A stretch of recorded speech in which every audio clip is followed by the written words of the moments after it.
Okay, welcome everybody.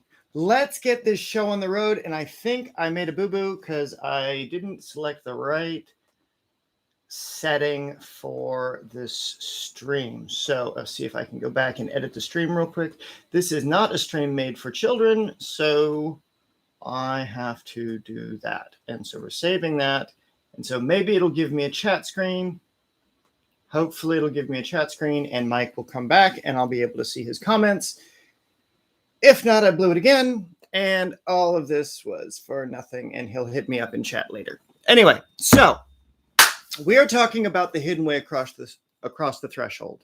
What is this book about? This book is about the divine, about man and their seeking and the wisdom in the 1800s, right? What were they trying to do?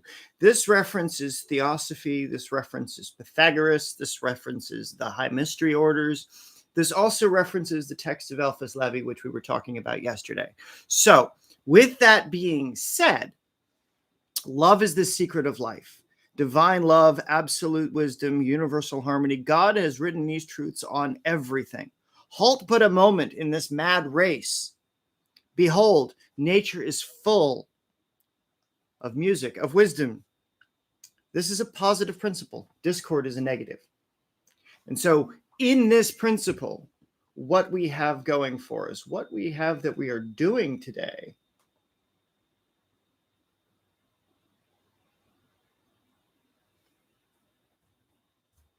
yay,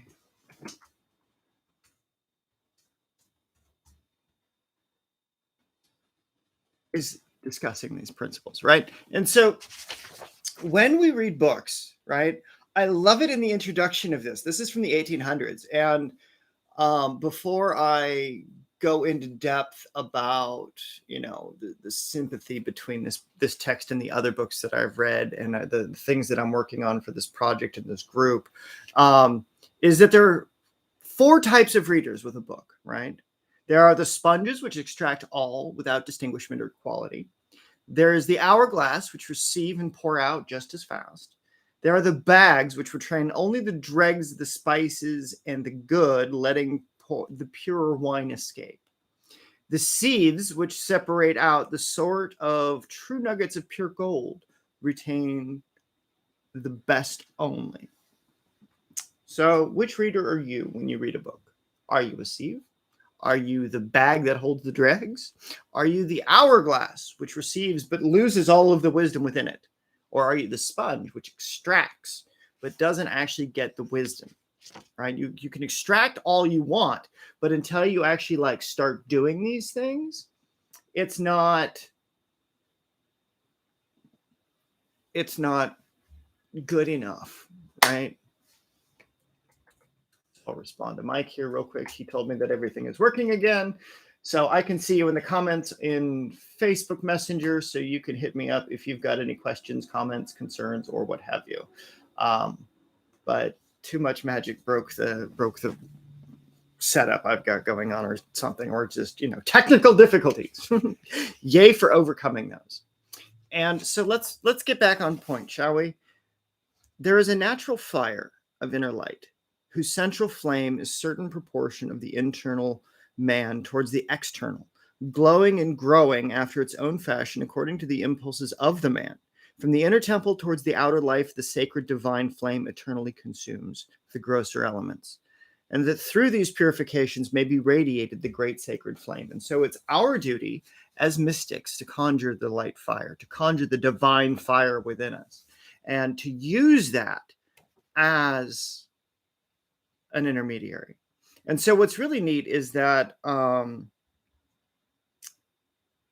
love is the secret of life is found engraved on the Sphinx. Love within wisdom is the secret of life is found at a rock engraved on by Petra. And the torch of life is fed by the oil of love is engraved on a statue. And there's a large cube of cream and white stone, which is presented to the Mexican chief with the inscription of the torch of love is the secret of the soul.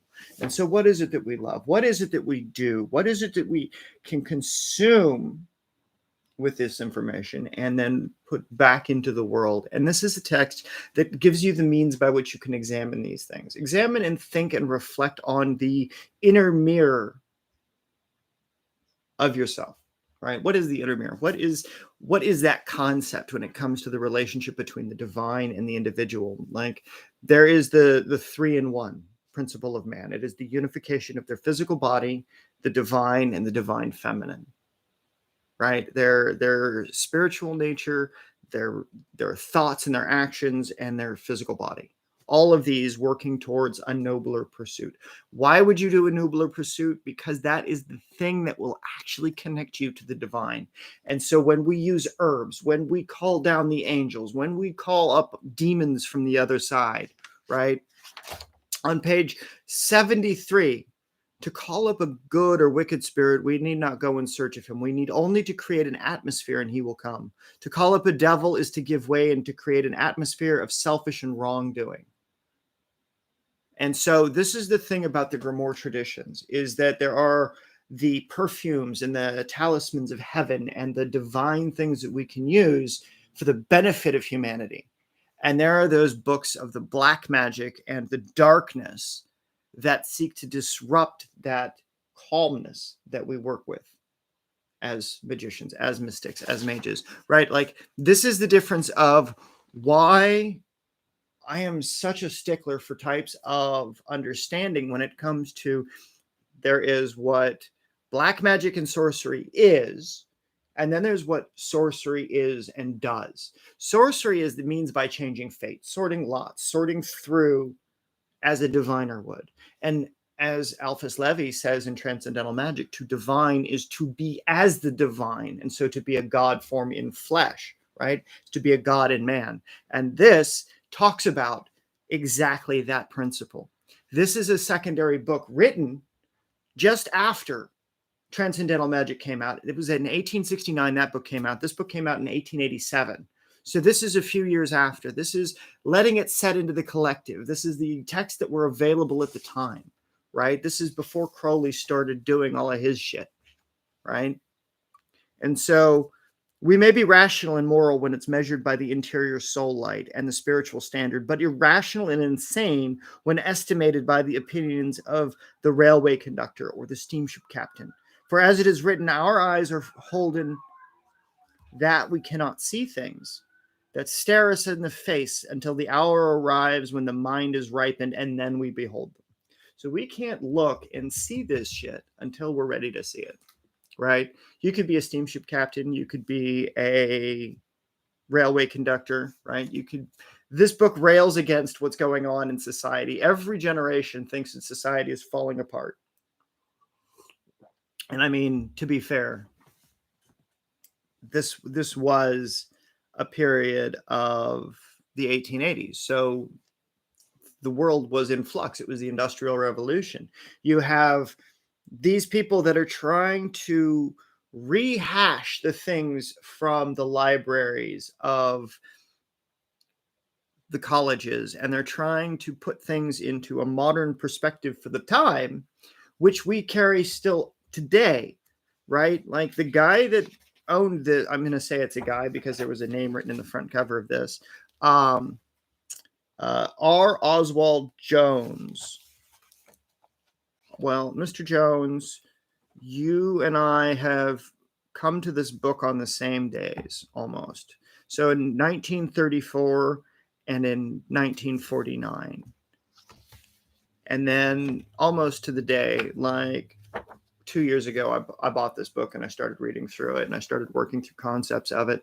And so carrying over these principles of what is divine, what is the spiritual light and knowledge to be practical, should be sought for in a calm, dignified manner, the same as any other fact of nature, as the research is liable to be overdone, if not tempered with common sense and sound reason, which God has given his children to use. So if your stuff is illogical, if you sound like you're fucking nuts, you probably are, and you need to go see help. If you're dealing with spirits, and you're not doing it in a way that is controlled, you as the magician should be in control, right?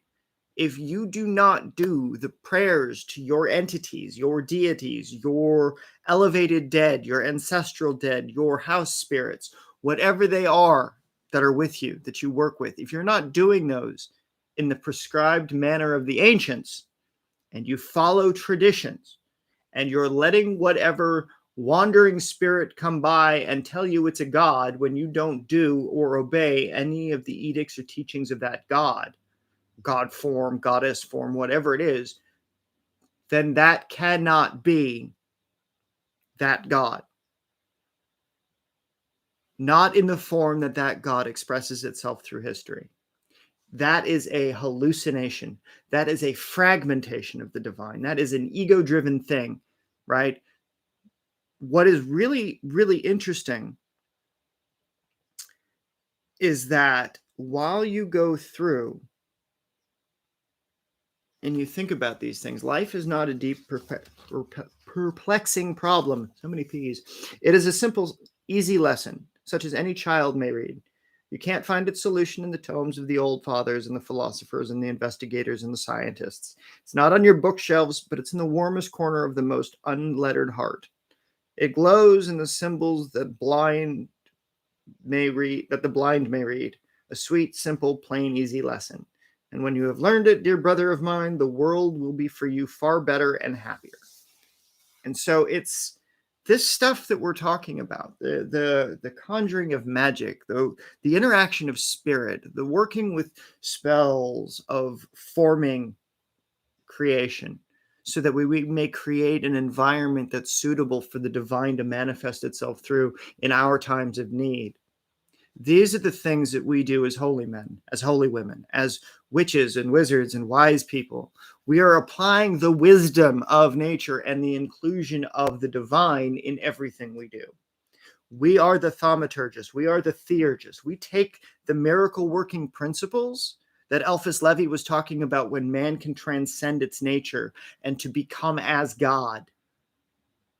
This book talks about the unification of those very principles. The kingdom of heaven is within. And until the grand unselfish love for one universal humanity has dawned within the soul, inspiration must be clouded. The truths were mere maculations and patches. It requires but little reflection to see that this must be true if humanity is to rise out of its natural or animal condition through the inner soul life into the spiritual. The new state is in the man and not outside of him. And so it's how we serve with our information. I am delivering information from the 1800s into the modern era, right? It was 100 years in the 80s, right? And now we're 30 years past that. So it's 130 years. You know, this stuff, you know, when one looks always for that which is crooked, and we'll call and we'll see all things crooked. When one looks always for the good, the pure, and the true, and the straight will always find these. He who aims to brighten and uplift the soul by the Spirit will find the Spirit. He who looks only for the cunning and selfishness of the animal will find fellowship only with the animal. These are truths. These are the divine essence of loves bring all things to itself, and therefore one must be drawn down to the nature of the beloved one or uplift it to his own plane, right? What do you love and what do you want to uplift? I want to help and create these wisdom principles today, that we get to have these kinds of developments, that we are not alone in this world. We are not isolated pillars of what it is we're talking about, what it is we're expressing, but we are the collaboration of unity. We are the expressions of divine entity in different form. Mike, Sandy, divine. Andrew, divine. Guy, divine. Keith, Anne, all of the people, divine in their own way.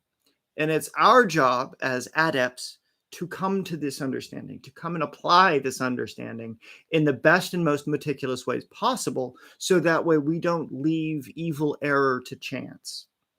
And so there is action, and then there is non-action. And then, so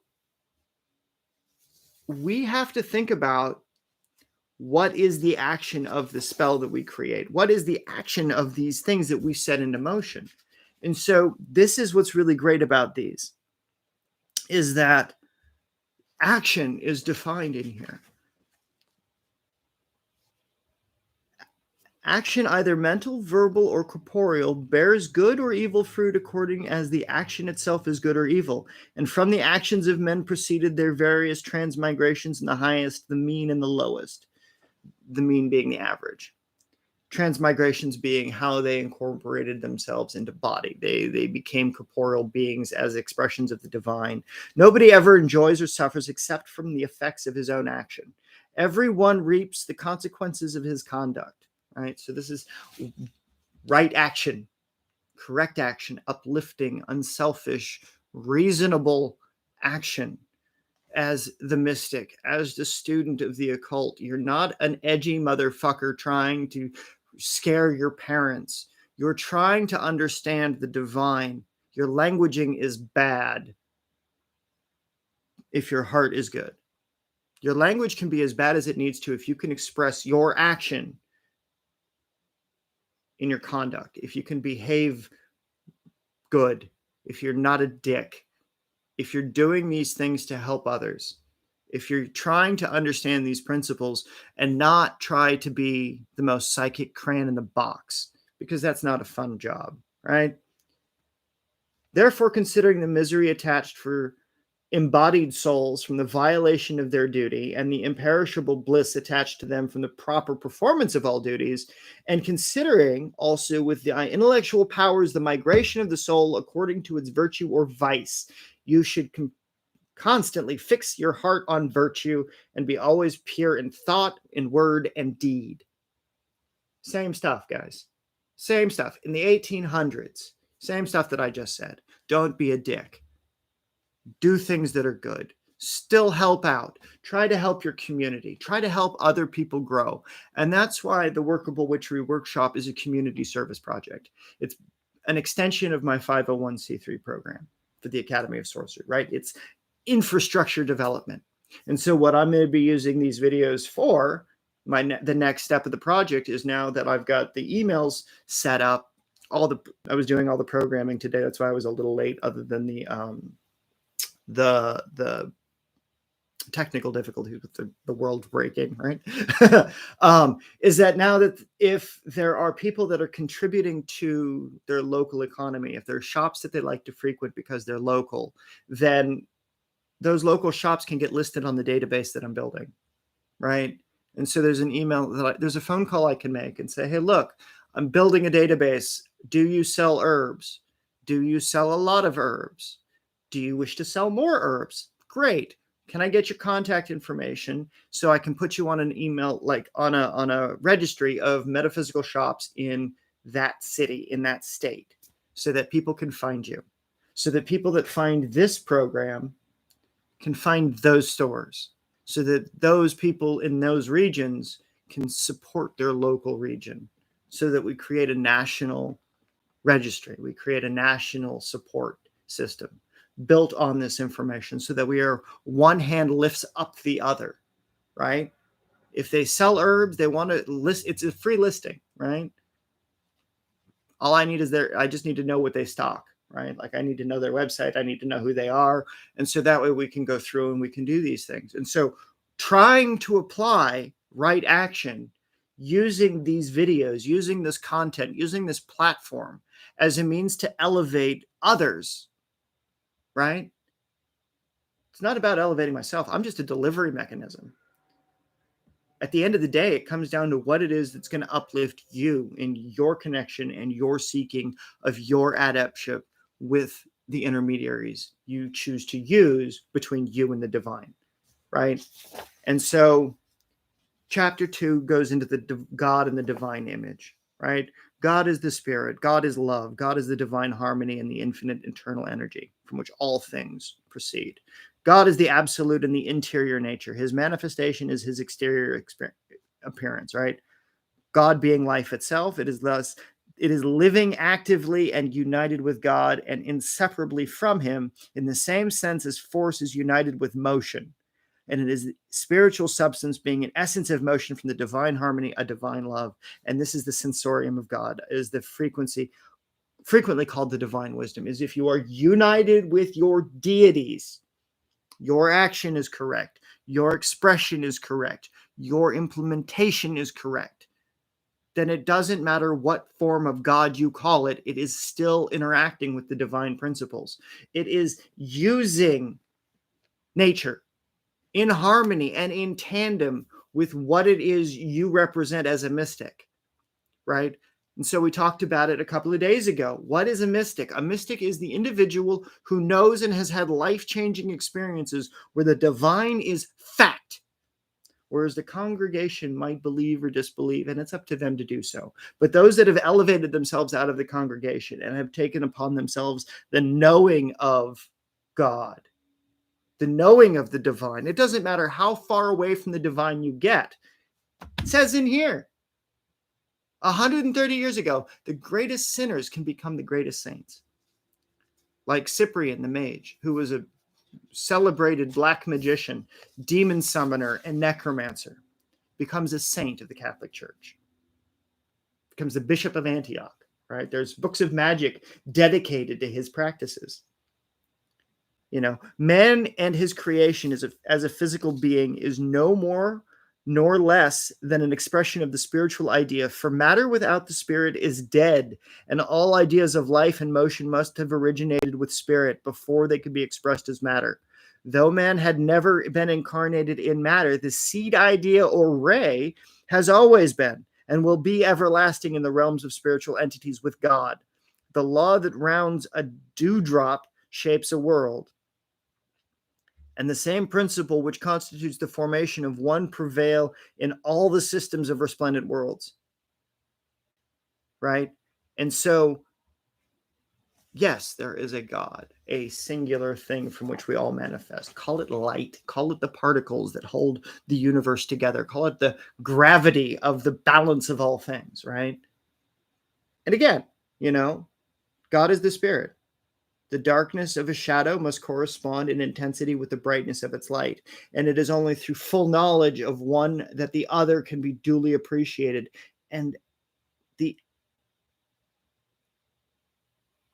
only appreciation of God comes from the understanding of evil, right? And so again, good and evil are perspective. What is chaos to the fly is dinner to the spider. Right. And so to bring one's self into one harmony with the divine absolute does not mean to occasionally think God and the angel world, nor to go through some pre-prescribed form of worship, but to establish continually communion of the soul with spirit and a molecular vibration between the spiritual part of man and the divine universal principle. It means to live continually in one's higher loves and higher illuminations of consciousness, which are alone objects of true contemplation.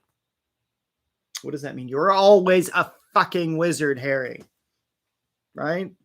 You're never, oh, I'm just a dabbler over here, or oh, I'm just doing this as a pastime or a hobby. If you're invoking divine principle, you are expressing that you are an extension of the divine beings, right? And so to unify yourself in flesh, to fortify yourself with the power of energy, to cultivate the relationship between the moving of the light between your physical body and your spiritual body, it flows like a river, right? And the more control you have over your spirit, it's like rolling your spirit while it's still inside your skin. It's a really unique sensation, right? These are the exercises of prana stimulation, right? That is the stimulation of the energy of the physical body and the projection of it through the auric field, right? The physical aspect of the light that moves through you. But there is a secondary principle. This is where the rite of transformation comes in, because it transforms those connective points between your spirit body and your physical body by taking into your body the energies of the gates of the outer world, right? What are those gates? Those gates are the talismans of the planets, right? You can use the gates that are prescribed in the Simon Necronomicon as the foundation of your work. But what are those really? Those come out of the lesser key of, or the greater key of Solomon, right? Those are the planetary talismans. The shit that Simon is knocking off and calling the gates of the planets are just the planetary talismans, guys. It's not edgy. It's not scary. So you're using the planetary talismans and you're opening up the planetary forces. You're connecting with the thing that is Jupiter. You're connecting with the thing that is Saturn. You're connecting with the thing that is Mars, right? And so what's really wonderful is that this book goes into an expression of what all of those forces represent.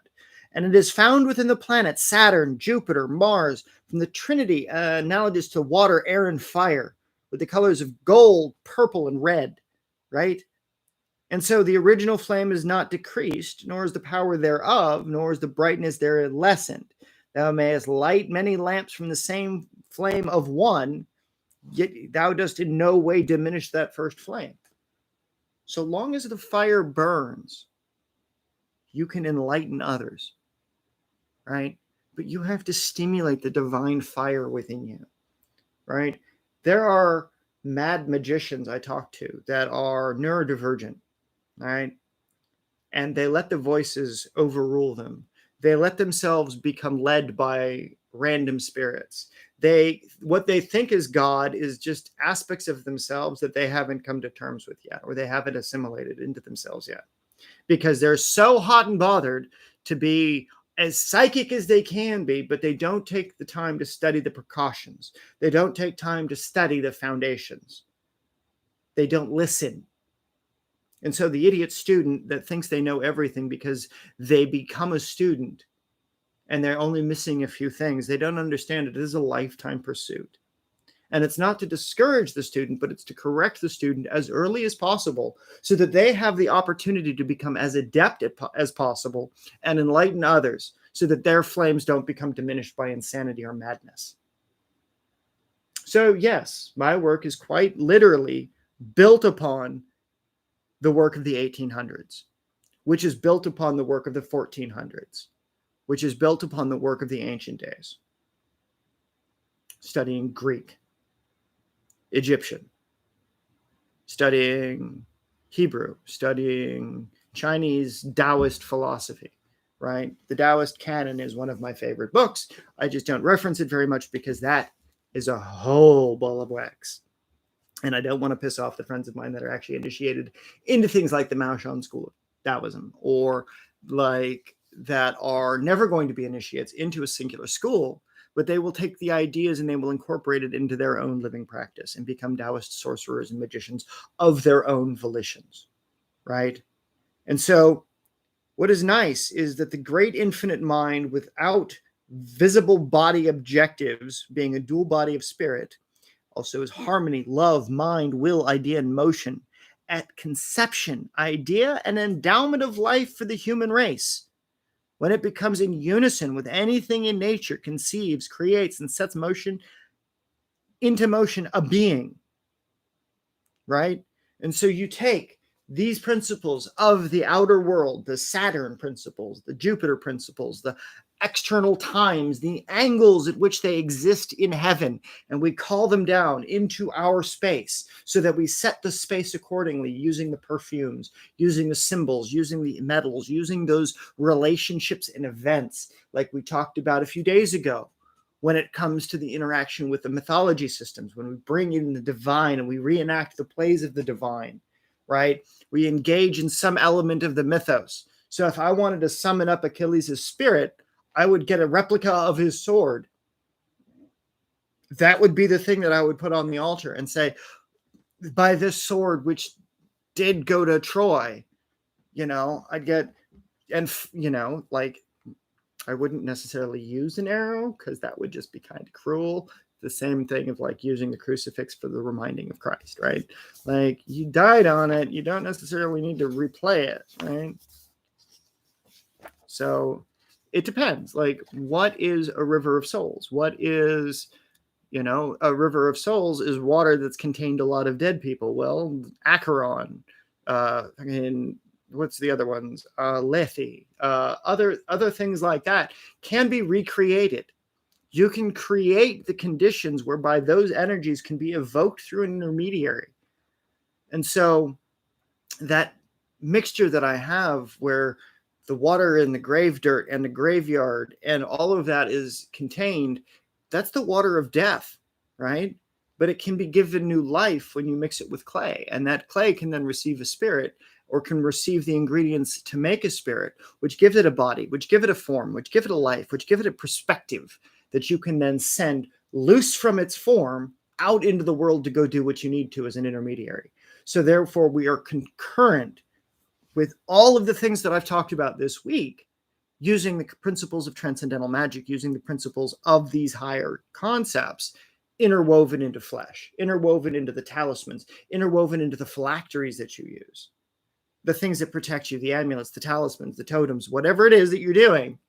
These are the things that are specifically designed to enhance that connection between you and the divine. So while you are facilitating its nature within you as the individual magician, right? You're cultivating your relationship with the powers outside of yourself to illuminate the fire within you so that you become able to be capable of directing these energies through your body, through your applications of these things in your body, in your work, in your body of work, your magic, right?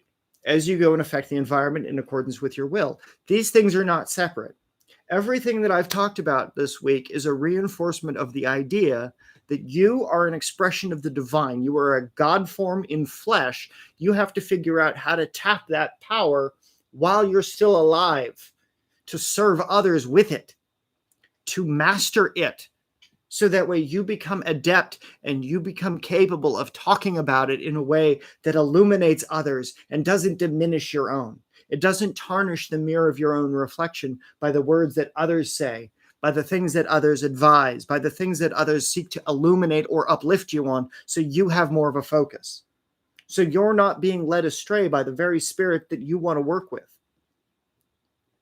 That's the difference between a student and an adept. Right? Adepts can guide the initiates, the students, to the apprentices, the neophyte, to a new understanding, a better understanding, an application of this stuff. So that way, what we get up to, it's not madness. It's not you're hearing voices, and so you go tell the therapist, and they prescribe you drugs, and they throw you in a loony bin. Right? You don't tell them that. If you have issues with hearing that stuff outside of your ritual space, outside of a controlled environment, when you have lit the candle, burned the incense, said the prayer, if you are not doing those things to create that environment in accordance with your will and setting time specifically aside, or you are seeking to break that divide between controlled and uncontrolled, then you are crossing the threshold willingly into madness, willingly into the chaos of what could come out. And so that is the absolute wrong way to go about magic. Everything you do has to be very, very, very specific, so that way you can maintain your individual expression of the divine, and you don't let other wandering spirits let them run you ragged, right? You don't have to do that shit. You shouldn't be doing that shit. The materials which a superior man is constructed are the emotions of a spirit. The builder is love. Will and reason are superintendent, and workmen are the wisdom and the super architect. To grow into the higher manhood, it is desirable that one have strong emotions, provided that he has the same sufficient willpower to control them. A person devoid of emotions is without virtues and without vices. He is without energy. A shadow, neither cold nor warm, and necessarily useless for cold work. The passionate man, if he can master and guide his passions, is nearer to God than he who has nothing to control and nothing to conquer. Man's love and intuition do not belong to earth. They create energies which are active beyond the confines of the grave, and their activity may last for ages until it becomes exhausted of the lower instincts and purified ray or reflection is freed from the earth. Isn't that what I just said? It's up to us to elevate to illuminate, to cultivate these relationships between us and the divine, because we are that divinity. We are that astral light. The astral influence is conveyed in man and acts upon him through the astral light. The palmistry tells us is composed of 7 fluids, which emanate from the 7 primary planets, respectively. Those fluids separately and in their combinations are tempered and modified by the sun and the moon. The rite of transformation embodies the magician, the magus, with those energies, specifically so that you can know those energies and know how they flow within you at all times. And you then become the light of your own divinity. Your sun, your moon, your reflection, your light becomes the emanating force and the factor of these things. So what you cultivate as the magician, as the occultist, as the individuals who have gone through these rituals, and you have opened the gateways and you have crossed that threshold, you are responsible for elevating others in those corresponding ways. It's a transmission of energy. It is the cultivation of these forces. So that way, what is done has been done again and again and again and again for hundreds of years. What I dreamt of in communion with the Spirit, what I heard Spirit speaking, was the invocation of becoming. Right? Through this gate, then this gate, then this gate, using the planetary talismans as the intermediaries through which I channeled those powers. Why was I able to do that? Why was I able to make use of something that everybody says is fiction? If they call the gates of the Simon Necronomicon fiction, they might as well call the books of Solomon fiction, because that's where those images come from. But the seals of Marduk, now that's a whole nother ball of wax. But again, like I said before, to call up a good spirit or a wicked spirit, we need not go in search of him. We need only to create an atmosphere in which he will come. And so when you're dealing with the names of spirits, the name is the ingredient. The name is what the spirit will do. It is what that energy will behave like when it becomes enfleshed, when it becomes enraptured in the incense smoke. When your actions and that smoke and those things that you do match up, that is the environment by which things become evocable. You can see it outside yourself because you have that energy outside as well as inside. The energy that moves through you is the same that moves through the spirit, so you can see how it moves in the smoke. If someone is taking a picture of it, if someone is recording that environment, and they're just seeing smoke moving and it's not taking on a distinguishable form, but every intermediary in that room, every medium in that room picks up on what's going on and they can all see the same thing, hear the same words, that becomes community gnosis. Community wisdom. It becomes verifiable if you can create a thing that other people can replicate over and over and over again. Then it becomes safe for use. If you and your spirits and your shit go out into the world and you're just hearing spirits talk to you, and nobody else can see them, nobody else can hear them, nobody else can interact with them, no matter what they try to do or what they try to talk to you about, congratulations, you're a broken lunatic. You've lost your shit. You've missed the purpose. And you're unfit to do magic. So until you get your shit done and until you learn to banish that crap, right? This is why I hate the lesser banishing ritual of the pentagram, because there's such better efficiencies to banish. It's like, did I call you? No, I didn't call you. Fuck off. That's a great banishing. Why? Because it directs your will to a single point of energy, and then it expresses it outward. If you did not summon it, it has no business being there. If you did not invite it, it does not enter. If you're interacting with God, if you're trying to interact with the divine, right, and you're calling it the Christ, to become the Christ, you had to be baptized. You had to be christened. You had to become an intermediary. In the aqua vitae, in the water of life, you had to be blessed to embody this energy. And if you're not, you don't got it. Not everybody's fit for it. Says so in every holy text ever. There is a certain amount of population that will never, ever deal with it because it's not their path. They are not drawn to it. They are not entrained to it. Not yet. They have to go through another life cycle. They have to go through another transmigration, right?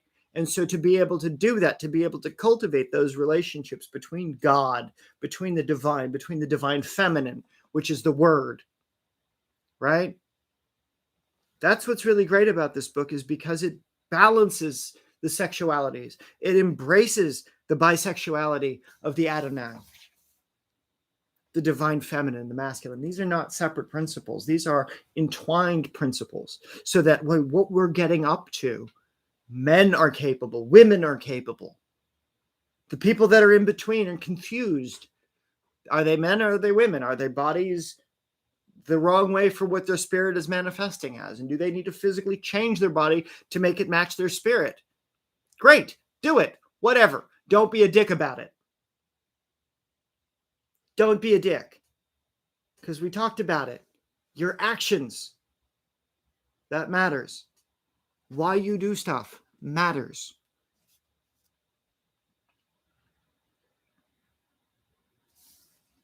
You know?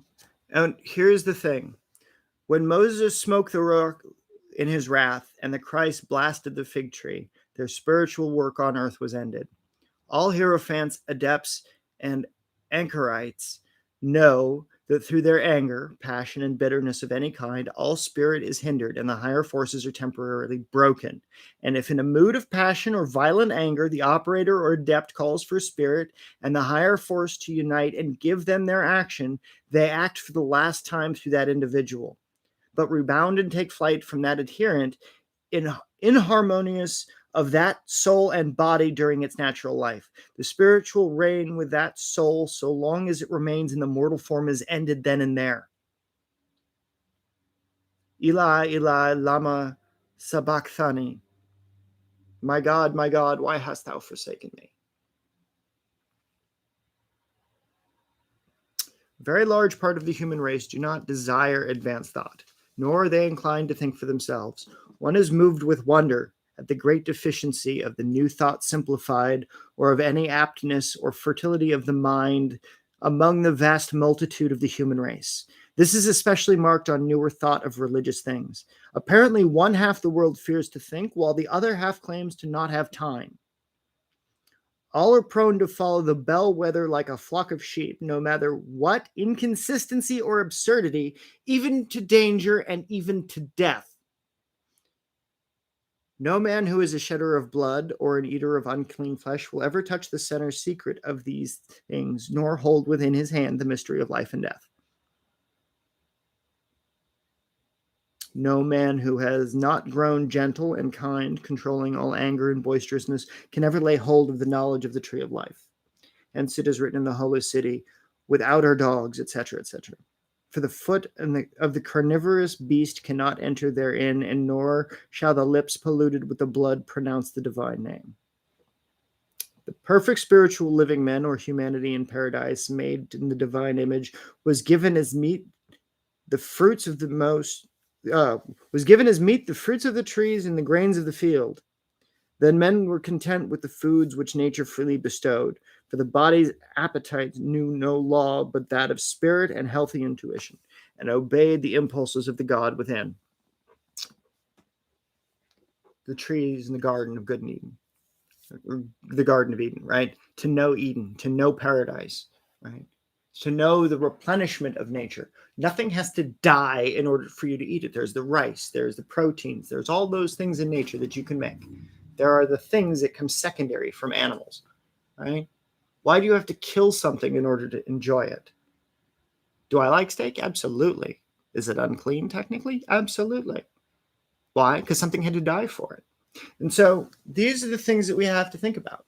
These are the things that we have cultivated entire economies around, and it talks about all that, you know. And so I really recommend that you seek out a copy of this book, because even in the first 100 pages, you know, it goes so deep that modern authors and their Wiccan bullshit and their Christian bullshit and their Judaic nonsense, the stuff that's broken up because nobody takes the time to look around and see where these ideas originally came from, especially in the occult industry. Because it's an industry, everybody's trying to sell something, right? I'm trying to help more businesses sell herbs, books, information, because under the right conditions, this information can benefit everybody. It can benefit those that are trying to learn magic. They're trying to learn how to influence the world around them using the divine principles. That's a good thing. They're trying to embrace the Holy of Holies in flesh. Every devout Christian should learn magic. Every devout Jew should learn magic. Every devout Arab to the Islamic faith. Everybody, every Hindu already knows magic, right? But they deny it. They deny what it is because they're afraid of terminology. They're from whatever their fear is of the mysteries that they themselves claim to profess, and they will be miserable bitches to their entire families over it. Miss the point. Walking the walk like Jesus did, giving your life to passions, anointing yourself as an intermediary between you, the divine, and what you serve is the best thing in your life that you can do. But if you have to talk about Jesus, you don't have Jesus, honey. If you have to be a dick about it, you missed the point. People will come to their higher principles on their own. They want to help others because they know what it's like to suffer. They're in a period of suffering, and so they suffer, and so they hurt others. That's sad. But the opportunities that we have at every single turn must be sought at every turn by those that are able. And that's what the thing is about all of this. That's the entire principle of using necromancy in the most beneficial ways possible, is because we're dealing with living people. We're not dealing with the dead. What we use our necromancy for, it affects the living. So if someone comes to me and asks me to make a totem out of the ashes of their loved one, that is one of the most sacred things I can ever touch. If I have to mummify an umbilical cord to help someone create a bond between their family, that is a beautiful thing. And I am thrilled as fuck to be able to have that reverence. You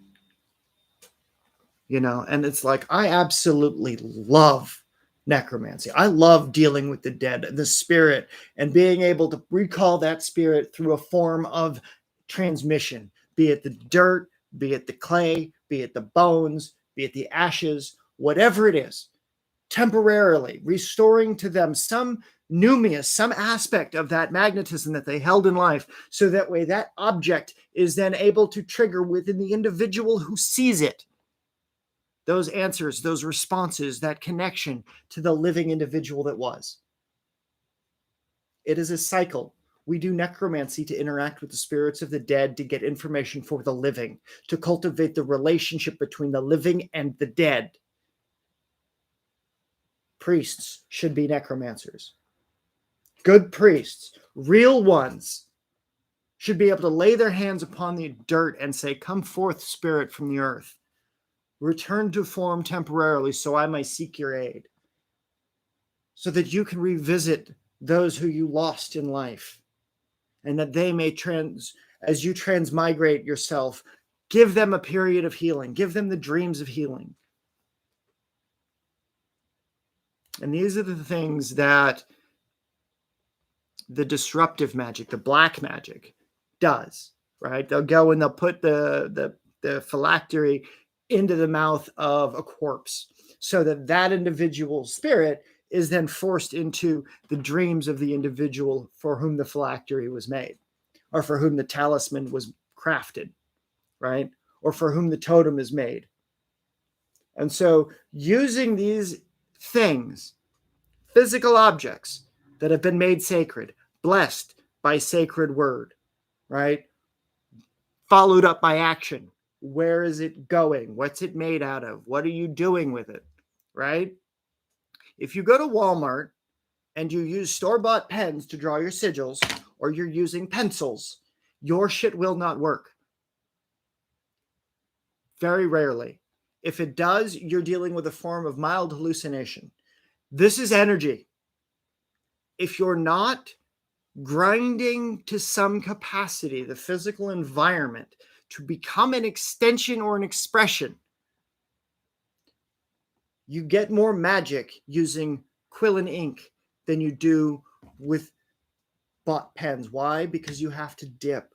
You have to take your time. You have to connect, and you have to think about these things. You have to, by your hand, write these things down. Sharpies work to some degree because they give you an image. They give you an imprint of energy.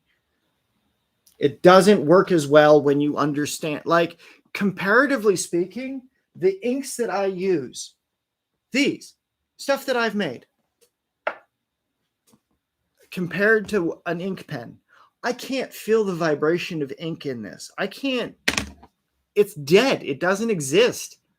With this, once it's blessed, once it's being put into motion because of the herbs that were in it, the life that went into making that ink, I absolutely know the difference.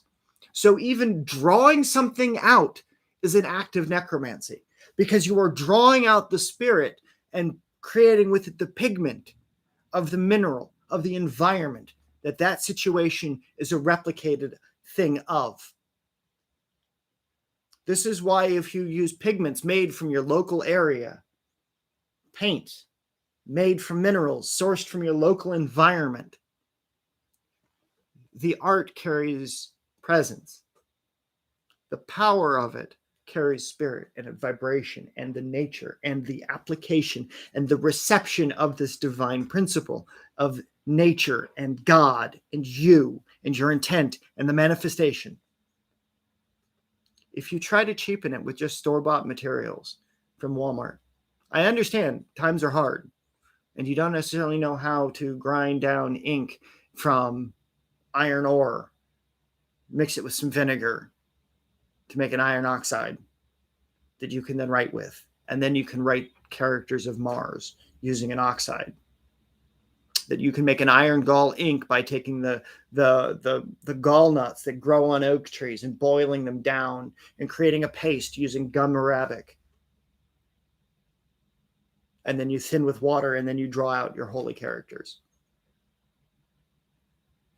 These are the kinds of things that the ancients knew. They knew how to work with nature. All we know how to do most of the time is go to the store and buy something, because we don't have that connection. And that's the entire principle of the Workable Witchery Workshop, is getting stuff that we can buy. Buying the right thing. Buy the brush instead of the pen. Buy the well of ink that you can mix your herbs in, right? It's about the color. Yes, absolutely. It's about the mineral that goes into it. Absolutely. It's about the time you take to learn it. It's about the reflections on that you have to refine that inner mirror so you can direct that light of divinity that you have towards your process. So what you do, how you do it, becomes an expression of those things that you're talking about, so that you don't talk about it, you're silent about it, but your actions reflect it. You become a reflection of the divine that flows through you, and that is how your power grows. So you can raise energy all you want. You can do spells for yourself. But when you work and you see what these things do for clients, when you understand that your precision, your precise understanding of ingredient A, ingredient B, ingredient C smooths out the transition so that their manifestation on the other side doesn't suck, so that they're not hating on you because for 2 weeks it doesn't manifest, and then all of a sudden they get exactly what they wanted, and then they apologize for being such an asshole. That happens. They bitch and they bitch and they bitch and they bitch, and then they're happy, and then they get greedy. or then they reject the manifestation and they go back to bitching because they're more addicted to the bitching and the idea of magic than actually accepting the change that magic provides.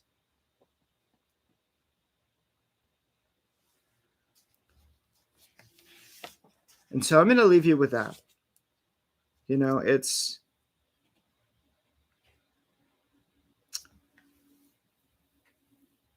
there is the illumination that we seek for. I'm not even 100 pages in. Like, this is a book that I'll keep revisiting, but this is a book that I wanted to introduce to you today, because to read this is to seek to know the God within yourself. Whereas transcendental magic, transcendentalism, is a principle of understanding that you can transcend the conditions that you find yourself in and seek to go to the divine. If you look to the higher ideal, I'm in a shitty situation now. Well, how can I help others in this same shitty situation? How am I going to get out of this shitty situation? All right. And so this is what the Workable Witchery Workshop is for. This is what the Academy of Sorcery teaches, is how to change fate for yourself, for others. Observation, casting lots, right? What is the lot that you've been cast? Take it, change it. These are the things that we're responsible for. So anyway, my friends, I'm going to leave you with that today. I have gone on quite long enough. I appreciate you staying with me. I will see you tomorrow morning for the spell of the day, and tomorrow afternoon for the last rite of the afternoon for the week. So have a wonderful night and stay safe, my friends. And really do check out The Hidden Way Across the Threshold by J.C. Street. I recommend the copy from 1887 because that's the one I'm reading from. And holy damn, it's the 3rd edition. It is awesome. All righty. Remember, don't be evil. We're extensions of the divine, for fuck's sake. All right? Bye, y'all.